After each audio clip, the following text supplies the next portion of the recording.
दूल्हा दरवाजे पर जब आता है, मटकी में जो दिया लगाया जाता है, सालीहों लेके खड़ी होती है कन्याओं, वो मटकी में एक बत्ती का दिया लगता है कि 4 बत्ती का लगता है? जम के बोले 4 बत्ती का लगता है ना। 4 बत्ती का दिया, क्योंकि हमारे यहाँ शुभ कार्य हो रहा है, 4 बत्ती का दीप लगाया। तुम्हारे यहाँ प्रतिदिन घर में आरती करते होगे तो जो घी के डब्बे में भींगी भींगाई बत्ती रखी रहनी, उसको निकाल के धर देते। बोलो सही है कि गलत है? निकाल के धरी, माचिस से लगाई, तन मन धन सब कुछ तेरा, और आरती कर पुरा के, घंटी बजा के, भोग लगा के, शक्कर रख के, भगवान को प्रणाम करके चली जाती। अब तुम्हारे यहाँ सत्यनारायण भगवान की तुमने कथा करवाई, तो जो घी की बत्ती लगी वो तो लगी, उसके अलावा एक दिए में कपूर अलग से लगाया। मतलब कितनी बाती हो गई? एक घी की हो गई, एक कपूर की आरती हो गई। जजमान लोग यहाँ आरती करते हैं, उसके बाद में कपूर को फिर जला देते हैं। उसका कारण क्या? अधिकता में फल पर प्राप्त करना, अधिकता में फल देना। साल, 2 साल, 4 साल, 6 साल में आप भी प्रयास करा करो, पतली पतली बत्ती बनाकर 108 गिनकर घी में जब उसको पूरी बांध लो, घी में भिगो कर रख लो। कोई घर में विशेष कार्य हुआ, या कहीं तीर्थ गए, कहीं गंगा जी के घाट पर गए, सरयू, मंदाकिनी, नर्मदा, गोदावरी, छिपरा आदि आदि के घाट पर गए, तो उस बत्ती को प्रकट कर कर जलाकर रख दिया। क्या होता है उससे? माता सती ने कौन सा पुण्य करा था? जो शंकर भगवान के कंधे पर शव पड़ा हुआ था और शंकर नाच रहे थे, वो सती का पुण्य था कि वो कभी एक सामग्री से शिव को प्रसन्न नहीं करती थी, बहुता में देकर शंकर को रिझाती थी। इसलिए शिव ने उसको अखंडता प्रदान की। शंकर भगवान ने अखंडता दी है उसको, अखंडता। बल्ली देवी ने एक कलश, देवसेना ने एक कलश, भाग विभाजित हो गए थे, भाग विभाजित, आधा भाग भगवान को चाहिए ही पूर्णता। फिर निवेदन करेंगे। अब एक प्रश्न और खड़ा हो जाता है, ध्यान दीजिएगा जरा, कि गुरुजी तो कथा में कहते हैं कि एक बेलपत्र भी चढ़ा दी तो भगवान शंकर ने स्वीकार करी। सियोर वाले गुरुजी कहते हैं एक चावल का दाना भी चढ़ाया तो भगवान शंकर ने स्वीकार करा। का क्या भाव है? इसका क्या भाव, का क्या महत्व? तो वो भी समझ लेना जरा अच्छे से, बहुत ध्यान से समझना जरा। बाती शंकर जी के मंदिर के बाहर लगाई है। कहाँ लगाई है? मंदिर के। कपड़े दान करे मंदिर के। पंडित जी जब मंत्र बोलते हैं तो कहते हैं एक बेलपत्रम, एक बेलपत्र मात्र, एक चावल का दाना। सियोर वाला महाराज भी कहता है कि एक चावल का दाना शंकर भगवान को समर्पित कर दो, एक बेलपत्र समर्पित कर दो, एक लोटा जल समर्पित कर दो, एक फूल की मात्र एक पंखड़ी भी चलाई तो भगवान शंकर इसको स्वीकार करेंगे। इसका महत्व क्या है? तो लिंग पुराण में लिखा है, जब शंकर भगवान पर, शिवलिंग पर कोई एक वस्तु भी समर्पित होती है तो वहां शंकर जी का नाम बदल जाता है और शिव जी का नाम लक्षेश्वर महादेव हो जाता है। कौन से महादेव हो जाते हैं? लक्षेश्वर। शंकर भगवान को जब एक चावल का दाना, एक वस्तु, एक सामग्री शिव को समर्पित करी जाती है, वहां शंकर लक्षेश्वर महादेव हो जाते हैं। लक्षेश्वर का मतलब क्या होता है कि एक बेलपत्र समर्पित करी तो शंकर भगवान ने उस बेलपत्र को 1,00,000 बार स्वीकार कर लिया। एक चावल के दाने को 1,00,000 बार स्वीकार कर लिया। शंकर भगवान लक्षेश्वर महादेव बन गए। लाखों की संख्या में शंकर भगवान के स्वरूप वहां पर प्रकट। आप में से कितने लोग हैं जो क्षिप्रा नहाए थे?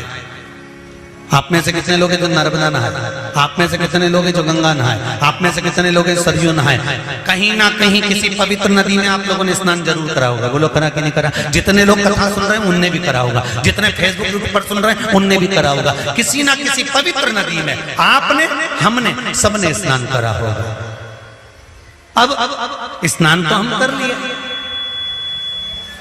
उस गंगा नदी में हम नहाए, तो गंगा नदी में हमने स्नान करा और स्नान कर कर बाहर निकले तो हमको 1.25 लाख बार स्नान का पुण्य मिल जाए। उसके लिए क्या करना पड़े? एक डुबकी लगाए हो महाराज और कह रहे हो कि 1.25 लाख डुबकी का फल चाहिए, तो क्या करोगे?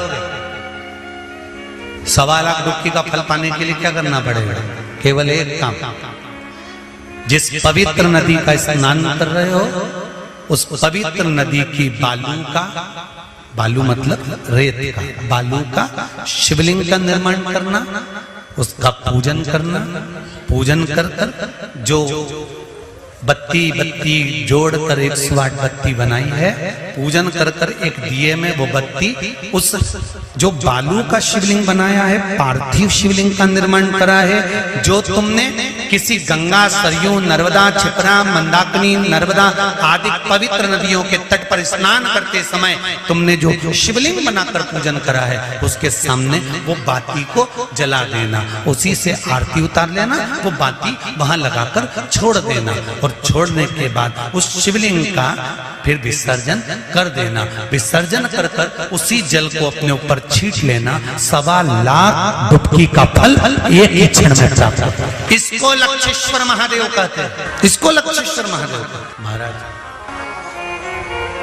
कितना फल है? एक चावल का दाना समर्पित करने का कितना फल है? एक बेलपत्र समर्पित करने का कितना फल है? एक पुष्प की एक पंखड़ी समर्पित करने का कितना फल? और समझ लो, ब्राह्मण को हम दक्षिणा देते हैं, भांजा भांजी को हम भेंट देते हैं, बहन बेटी को हम कुछ रुपए देते हैं। जिस लिफाफे में रुपए को रख कर दिया जाता है उसमें एक का सिक्का पहले से लगा होता है। बोलो सही है कि गलत है? क्यों? समता में नहीं बढ़ाकर दिया गया, बहुत अधिक कर कर दिया गया। हमने अगर अधिक कर कर दिया है तो उसका फल भी हमको अधिकता में प्राप्त। अधिक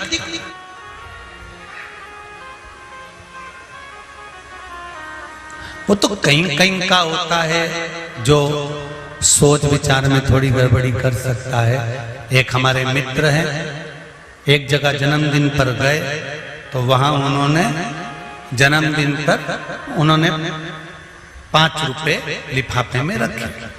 तो हमने कह दिया, क्यों रे ओ प्रकाश, उसके यहाँ जन्मदिन पर जा रहा है और 5 रुपए रख रहा है? तो क्या हमने जन्मदिन मनाया था 8 साल पहले, तब उसने भी तो 5 रुपए रख के दिए थे। तो हमने कहा 8 साल पहले 5 रुपए की महत्वता थी, अब तो 5 का 10 हो गया, तो 10 तो दो। हमारे यहाँ पहला सा नियम था, बहन बेटी जितनी बार आती थी ना, जितनी बार आती थी, घर की बहुएं उसकी झोली में थोड़ा सा चावल,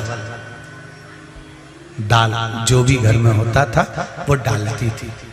भले वो लेकर नहीं जाती थी, इतना सा दाना पल्लू में बांधा और लेकर चली गई, भले वो वहीं छोड़ गई, पर उसकी झोली कभी खाली कर नहीं भेजते थे। आप में भी जितने लोग बैठे ऐसा नियम पहले था। अब आज का जमाना तो बड़ा विचित्र हो गया कि बहन बेटी से आस लगाकर बैठते हैं। जैसे ही आई तो पहले सोचते हैं राखी पे कितने भतीजों के कपड़े लेके आई है, कितने भाई के कपड़े लेकर आई है। अब तो आस लगाकर बैठते हैं कि ये लाई होगी। और भाई और भाभी को बहन से आस नहीं लगाना चाहिए, भाई और भाभी को तो बहन लेकर आए, चाहे ना आए, फर्ज हमारा है कि हमारे दरवाजे से हमारी बहन बेटी खाली ना जाए, तो हमारा दरवाजा भी कभी खाली है। कितना अंतर है, कितना। सनातन धर्म में जन्मदिन पर केक काटा जाता है क्या? अरे बोलो जम के नहीं। सनातन धर्म में जन्मदिन पर केक नहीं काटा जाता। सनातन धर्म और ये आज के जो ये पाश्चात्य पद्धति चल रही है कि पहले काटो फिर बांटो, ये काटो और बांटो, ये सनातन धर्म की पहचान नहीं है। सनातन धर्म काट कर बांटना नहीं जानता, सनातन धर्म जोड़कर बांटना जानता है।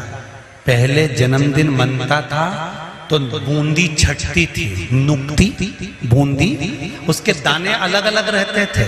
सनातन धर्म के लोग बांध कर बांटते हैं।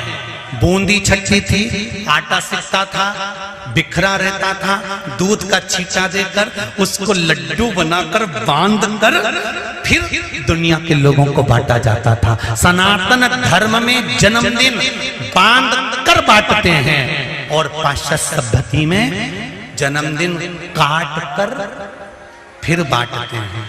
हमारा सनातन धर्म काट कर बांटने को नहीं कहता। हमारा सनातन धर्म बांध कर एक तत्व में बांध दो, सबको एक लक्ष्य में बांध दो, एक आनंद में बांध दो और फिर बांध कर उसका दान दो। अर्थात जिंदगी के हर आनंद को बांधने का प्रयास करो और उस आनंद को दूसरों को देने का भी प्रयास करो। दूसरों को शंभु शरण